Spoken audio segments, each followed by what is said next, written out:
नमस्कार, मैं हूं शीनम शर्मा। न्यूज 18 देख रहे हैं आप। स्वागत है आप सभी का। आज उत्तराखंड की पुष्कर सिंह धामी सरकार का शपथ ग्रहण है और कहा यह जा रहा है कि मुख्यमंत्री धामी के साथ 8 से 11 मंत्री शपथ ले सकते हैं। मंत्रियों के जो संभावित नाम चल रहे हैं उसमें कोटद्वार से विधायक ऋतु खंडूरी, ऋषिकेश के विधायक प्रेमचंद अग्रवाल, देहरादून से विधायक खजान दास, रायपुर सीट से उमेश शर्मा काऊ और विधायक चंदन रामदास, विनोद चमोली और हरीश रावत को जो कि लाल कुआं सीट पर हराने वाले विधायक मोहन बिष्ट शामिल हैं। तो उत्तराखंड में कुल 11 मंत्री हो सकते हैं। 8 से 11 मंत्री आज शपथ लेंगे, ये पहले से संभावना जताई जा रही है, लेकिन अभी तक नाम क्लियर नहीं हुए हैं। सुनील नवप्रभात हमारे साथ लाइव जुड़े हुए हैं, सीधा सुनील का रुख करते हैं। सुनील, मंत्रियों के नामों को लेकर सस्पेंस अभी तक बरकरार है, लेकिन ये अपडेट दीजिए कि वीवीआईपी का पहुंचना कब तक शुरू होगा, आम लोगों की एंट्री कब तक शुरू होगी और जहां पर आप मौजूद हैं किस तरह की तैयारी आप देख रहे हैं जो पूरे तरीके से अब मुकम्मल ही हो गई होगी लगभग?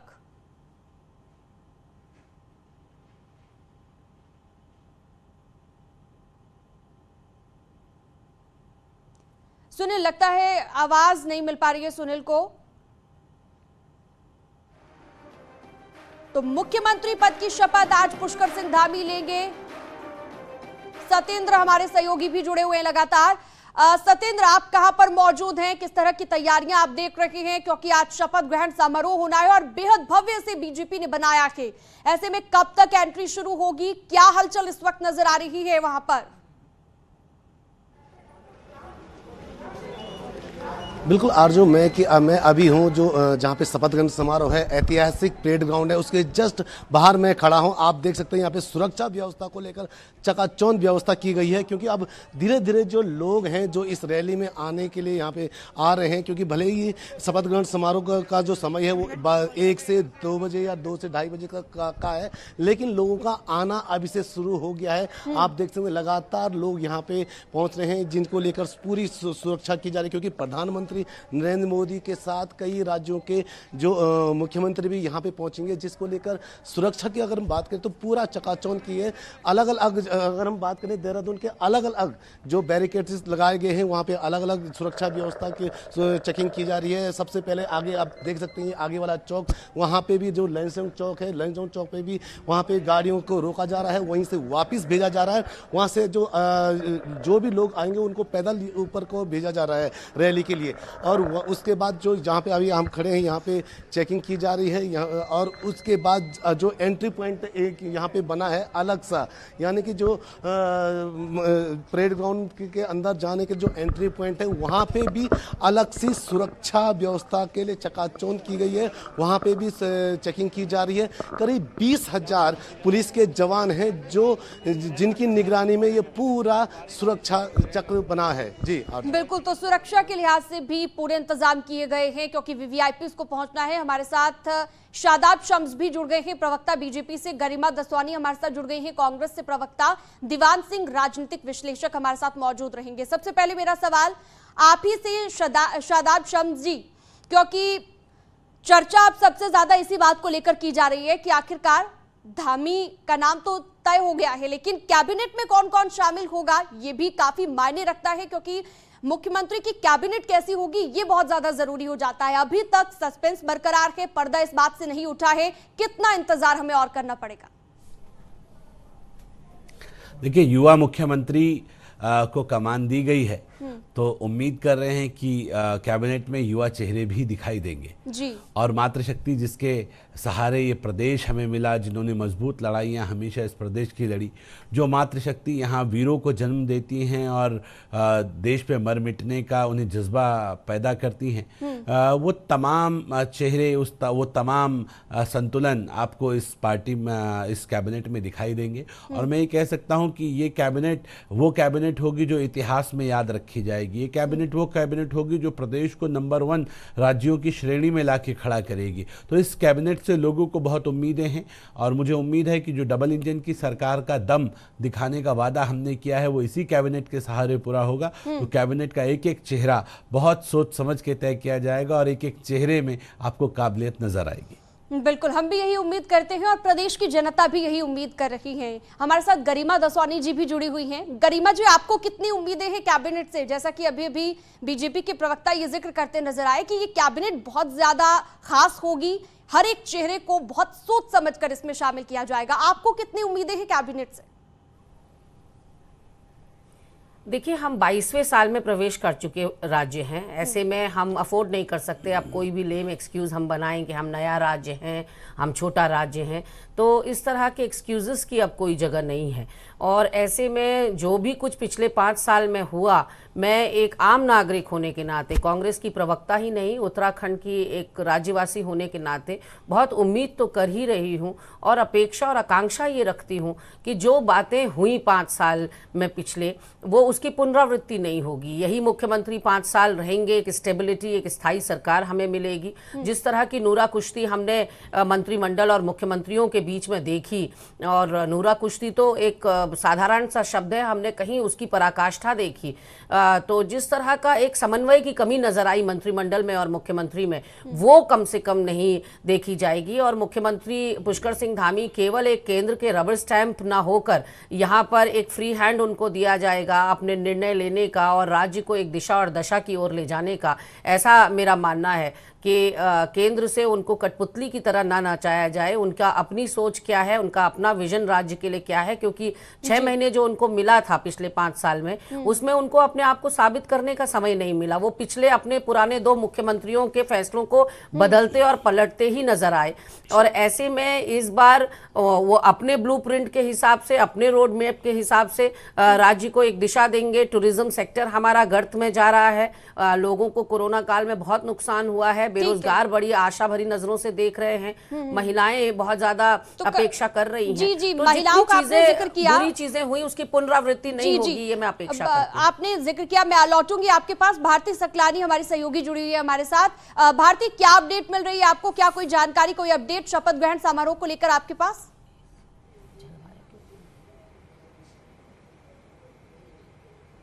देखिए, शपथ ग्रहण समारोह थोड़ी देर में शुरू होगा और अभी तक गोपन से कुछ लोगों को कॉल नहीं आए हैं और उन्हीं में से एक इस वक्त मेरे साथ मौजूद हैं, बीजेपी के विधायक खजान दास। उनसे हम बातचीत करेंगे। सर, लगातार सुबह से नजर बनी हुई है, लेकिन आप एक प्रबल दावेदार हैं इस बार कैबिनेट में शामिल होने के लिए। कॉल आया? अभी तक नहीं आया।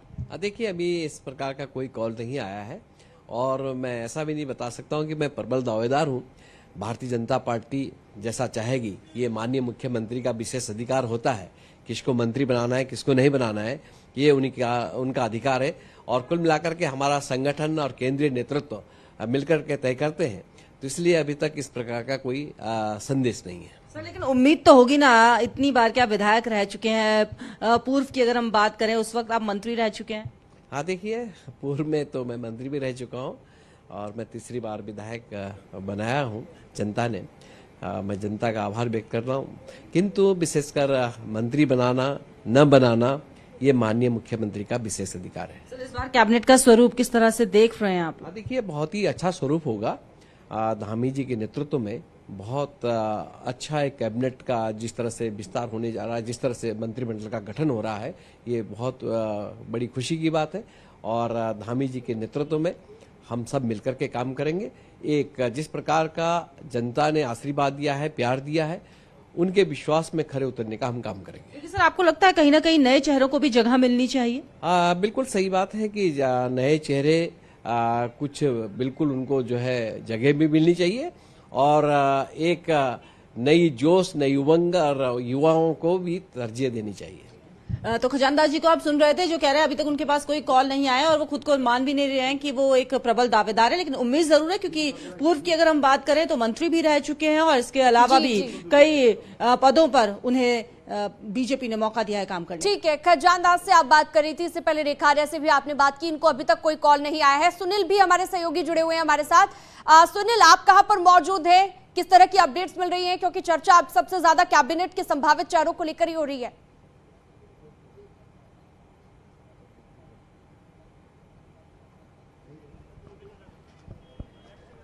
सुनील, आवाज मिल रही है आपको?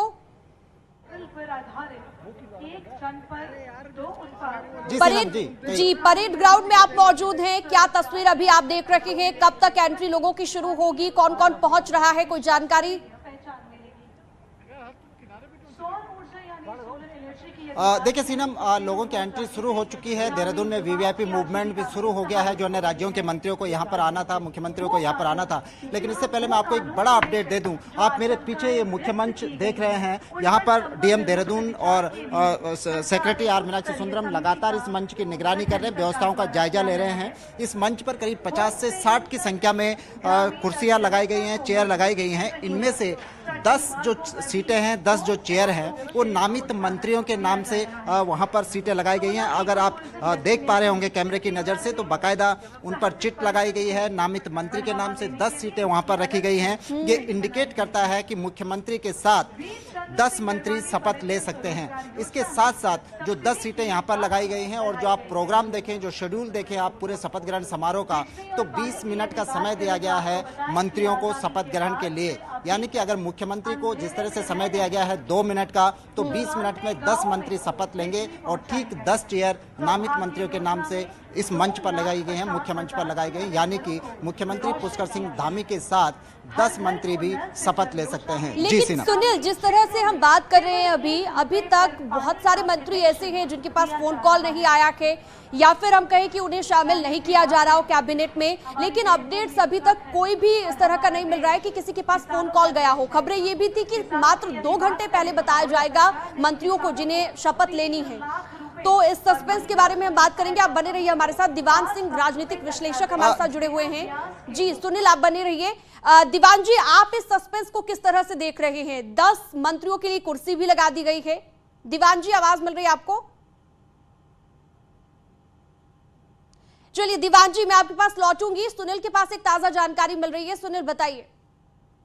वो मैकेनिज्म नहीं है, मशीनरी नहीं है, उनके लिए फार्म मशीनरी बैंक देखिए सीनम, जो कैबिनेट गठन की बात है, बीजेपी बहुत फूंक फूंक कर और बेहद गंभीरता के साथ कैबिनेट का गठन कर रही है। जिस तरह से हम लगातार ये बात कहते आए थे, बीजेपी के तमाम नेताओं से, जो आला नेताओं से हमारी बातचीत हो रही थी, उसमें स्पष्ट तौर पर उनका ये कहना था कि इस पूरी कैबिनेट में जातिगत क्षेत्रीय समीकरणों को ध्यान में रखा जाएगा, एक्सपर्टीज को ध्यान में रखा जाएगा कि कौन विधायक किस फील्ड का एक्सपर्ट है, इसको भी ध्यान में रखा जाएगा। युवाओं और बुजुर्गों का या पुराने अनुभवी मंत्रियों का इसमें ध्यान रखा जाएगा। यानी ये मिली जुली एक शानदार सी कैबिनेट होगी, ये बीजेपी नेताओं का कहना था। दलितों का इसमें ध्यान रखा जाएगा, महिलाओं का इसमें ध्यान रखा जाएगा। तो इसके लिए अभी भी बीजेपी में अभी भी गंभीर विचार और मंथन चल रहा है। राष्ट्रीय महामंत्री संगठन बीएल संतोष देहरादून पहुंचे हुए हैं और यहाँ राजधानी के एक होटल में वो बीजेपी के कोर ग्रुप नेताओं से बातचीत कर रहे हैं। अभी भी कंटिन्यूअस ये बातचीत जारी है। यानी कि जिस तरह से मुख्यमंत्री का नाम अंतिम क्षणों तक किसी भी नेता के मुंह से नहीं निकला था, बेहद गोपनीय रखा गया था, विधानमंडल दल की मीटिंग में ही इसका ऐलान किया गया था, ठीक उसी तरह मंत्रियों के नाम भी चौंका सकते हैं। एक सरप्राइजिंग हो सकता है लोगों के लिए, खुद मंत्रियों के लिए भी, जो नए नवेले मंत्री इसमें बनेंगे। क्योंकि जो जानकारी हमारे पास मिल रही है, इसमें अनुभवी मंत्री भी होंगे, यानी पुरानी सरकार के कुछ मंत्री भी इसमें रिपीट होंगे, लेकिन नए चेहरे भी हो सकते हैं। नए चेहरों में सितारगंज से जैसे सौरभ बहुगुणा भी इसमें हो सकते हैं। इस तरह के नए और युवा चेहरे भी आपको देखने को मिल सकते हैं। तो महिलाओं में मैं बात करूं, रितु खंडूड़ी एक नया चेहरा हो सकती है। बिल्कुल, नए चेहरे भी शामिल हो सकते हैं, कुछ पुराने भी हो सकते हैं, लेकिन सस्पेंस अब तक बरकरार है। दीवान जी, राजनीतिक विश्लेषक हमारे साथ जुड़े हुए हैं। आप इस सस्पेंस को किस तरह से देख रहे हैं? अभी तक ये साफ नहीं किया गया है कि कौन कौन शपथ लेने वाला है। जी देखिए, निश्चित तौर पे धामी जी और जो शीर्ष नेतृत्व है उनको तो उसकी नॉलेज में तो ये चीज होगी कि कैबिनेट में कौन कौन शामिल हो सकता है, लेकिन ये सस्पेंस लास्ट तक ये बरकरार रखा गया है। कुछ ही देर की बात है, ये सस्पेंस भी वो क्लियर कर देंगे। लेकिन निश्चित तौर पे नए चेहरों को इसमें जरूर जगह मिली होगी। जैसे रितु जी की बात हो रही है, रेखा आर्य की बात हो रही है, तो कुछ नए चेहरे भी होंगे। कुछ पुराना मंत्रिमंडल जो धामी जी के साथ था वो भी शामिल होगा इसमें। तो मुझे लगता है कि और ये जनता के समक्ष और 2:30 बजे तक ये क्लियर हो जाएगा। लास्ट मिनट तक सस्पेंस बरकरार रहेगा। शादाब शम्स जी भी जुड़े हुए हैं। शादाब जी, एक तो युवा पर आपने कहा कि कैबिनेट में मंत्रियों का यानी कि जो मंत्री शामिल किए जाने हैं फोकस रहेगा, महिलाओं पर फोकस रहेगा, और क्या फोकस रह सकता है यहाँ पर बीजेपी का कैबिनेट के मंत्रियों को लेकर?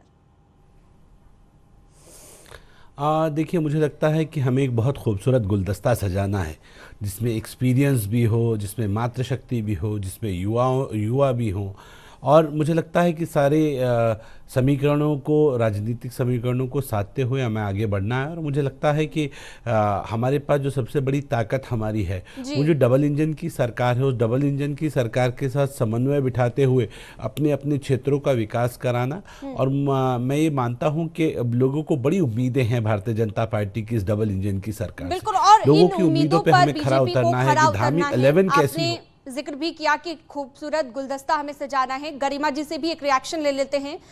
गरिमा जी, आप किस तरह से इस सस्पेंस को देख रही हैं? आखिरी मिनट तक कैबिनेट मंत्रियों के नाम सामने नहीं आएंगे। देखिए, मैं अभी सुनील जी की रिपोर्ट देख रही थी और सुन रही थी, और वो कह रहे थे कि जातिगत समीकरणों को साधा जाएगा, क्षेत्रगत समीकरणों को साधा जाएगा। पिछली कैबिनेट में ये देखने को नहीं मिला।